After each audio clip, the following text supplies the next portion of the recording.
Всем привет из города Кобулети. Это город на берегу Черного моря в Грузии. Здесь продается квартира общей площадью 64 квадратных метра, 2+1, с чистовой отделкой. Находится она на 8 этаже.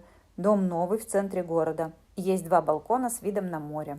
Установлен двухконтурный газовый котел, радиаторы отопления и кондиционер. В зоне кухни подведены коммуникации. Есть фартук из керамической плитки. В санузле установлена раковина, унитаз, душ и полотенцесушитель. Наши контакты в конце видео и в описании под ним. До встречи в Грузии!